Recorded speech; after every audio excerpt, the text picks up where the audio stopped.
સમાચારમાં આગળ વાત કરીએ તો જામનગરમાં શિક્ષકોની તાનાશાહી સામે આવી। સ્વામિનારાયણ ગુરુકુળ સંકુલમાં સ્પોર્ટ્સ ટીચરની તાનાશાહી જોવા મળી છે। નવાનગર હાઈસ્કૂલમાં પણ શિક્ષકની તાનાશાહી પણ સામે આવી છે। શિક્ષકો દ્વારા વિદ્યાર્થીઓના વાળ કાપવામાં આવ્યા હોવાની ઘટના બની। વિદ્યાર્થી વાળમાં તેલ ન નાખતો હોવાથી વાળ કાપ્યા હતા, જ્યારે નવાનગર હાઈસ્કૂલમાં વિદ્યાર્થી શિસ્તમાં ન રહેતો હોવાની જે ફરિયાદ કરીને શિક્ષકે તેના વાળ કાપ્યા હતા।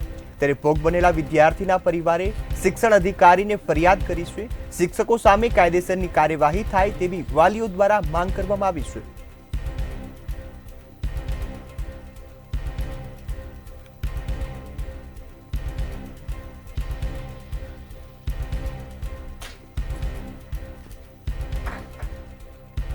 સ્વામિનારાયણ ગુરુકુળ સંકુળ અગાઉ જે વિવાદમાં આવી ચૂક્યું છે અને ફરીથી આ વિવાદ સર્જાયો, જેમાં વિદ્યાર્થી પોતાના વાળમાં તેલ ન નાખતો હોવાથી જે પીટી ટીચર છે તેને બ્લેડ વડે તેના વાળ કાપવાનો પ્રયાસ કર્યો છે।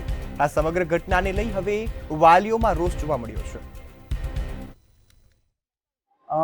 જામનગર સ્વામિનારાયણ ગુરુકુળ સ્કૂલ ખાતે એના સ્પોર્ટ્સ ટીચર દ્વારા માથામાં એક તેલ ના નાખવા જેવી ફરિયાદ હતી। એ ફરિયાદ ટીચર્સે કોઈ પણ એક સ્કૂલને જાણ કર્યા વગર અથવા પેરેન્ટ્સને જાણ કર્યા વગર માથાના વાળ કાપી નાખ્યા છે, ટકો કરી નાખ્યો છે। આ બાબતની છોકરાએ અમને ઘરે આવીને ફરિયાદ કરી એટલે અમે તાત્કાલિક જિલ્લા શિક્ષણ અધિકારીને ફરિયાદ કરી છે અને ત્યાર તરફથી અમે આજે સ્કૂલે મળવા આવ્યા હતા।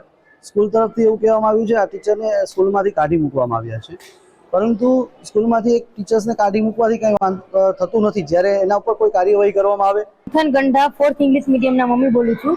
ગઈકાલે જે હેતાંશ ભટ્ટના વાળ કાપેલા સાથે મારા મંથનના પણ વાળ કાપેલા, સાથે ત્રીજો એક છોકરો પણ છે અને આ મંથનના તો હેતાંશના વાળમાં તેલ નાખેલું નતું હોવા છતાં કાપ્યા, મંથનના તો તેલ નાખેલું હોવા છતાં અને અવારનવાર નાની નાની બાબતમાં મોટી મોટી પનિશમેન્ટ દેવામાં આવે છે કે આની પહેલા એને ખાલી બુક સાથે નતો લાવે, એના માટે એને 100 ઉઠક બેઠક કરાવવામાં આવે, લંચ પણ ફેંકી દેવામાં આવેલો હતો। મારો બાળક 6:30 વાગે બસમાં આવી છે, 2 વાગે ઘરે પહોંચે તો આવીને એટલો રહ્યો કે અમારે ભણવું જ નથી, સ્કૂલે જવા માટે નફરત કરવા માંડ્યો છે કે બાળકના અંદરથી જેવું થઈ ગયું છે કે આવી રીતના સ્કૂલમાં થાય તો અમારે ભણવું જ નથી અમારે।